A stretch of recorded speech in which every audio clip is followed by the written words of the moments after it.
Le rocker français est décédé à l'âge de 74 ans, une vie partagée majoritairement avec Laetitia Johnny Hallyday, formée depuis plus de 20 ans, un couple solide avec Laetitia, une relation passionnelle qui a surmonté de multiples épreuves, au point d'en oublier que l'icône du rock, que les Américains n'hésitent pas à appeler l'Elvis Presley français, a vécu d'autres histoires avant elle.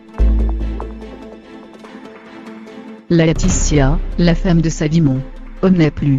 Il nous quitte cette nuit comme il l'aura vécu tout au long de sa vie, avec courage et dignité. Dans la nuit du 5 au 6 décembre, Laetitia Hallyday a annoncé la triste nouvelle que tout le monde redoutait, la mort, à 74 ans, de son mari qui se battait contre un cancer du poumon depuis 1 an. Véritable pilier du rocker, toujours là pour le soutenir même, et surtout, dans les instants les plus délicats, la pétillante blonde avait rencontré le chanteur dans les années 90, alors qu'elle avait suivi son père parti s'installer en Floride. C'est dans un restaurant de Miami, que les chemins de Laetitia et Johnny s'étaient croisés. Mariée très jeune, elle interprète de Je te promets. Elle avait 21 ans, Laetitia Hallyday apporte un nouveau souffle au chanteur, une stabilité marquée par l'arrivée de 2 petites filles, celle de Jade en 2004, et celle de Joie 4 années plus tard en 2008, adoptée au Vietnam.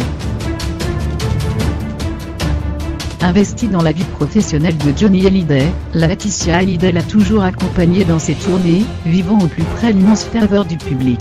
Parce qu'elle connaissait mieux que personne l'amour inconditionnel que portait son homme à la musique, elle l'avait soutenu pour son retour en studio, et l'enregistrement de son 51e et dernier album.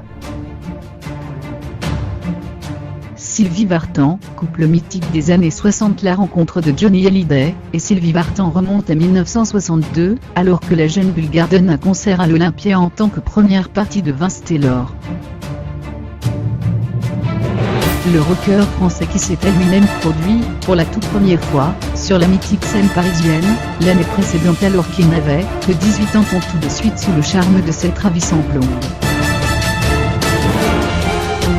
3 ans plus tard, le couple adulé se marie dans le manoir des parents de Sylvie Vartan à Leconville, Oise, une union qui devait rester secrète jusqu'à ce que le prêtre ne dévoile la date et que demi-femmes et journalistes s'invitent à la fête et contraignent des forces de police à encadrer la cérémonie de leur amour né David en 1996.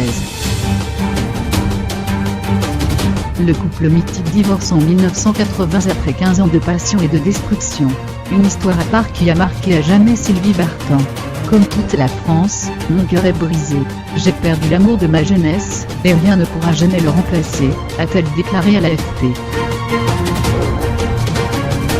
Mariage express avec Elisabeth Etienne. Peu de personnes s'en souviennent, mais Johnny Hallyday a épousé l'actrice Elisabeth Etienne, dite Babette, en décembre 1981, avant de divorcer 2 mois et 2 jours plus tard, en février 1982. Une nouvelle vie avec Nathalie Baye. C'est en 1982 que Johnny Hallyday rencontre Nathalie Baye lors d'une émission télévisée de Mariti et Gilbert Carpentier.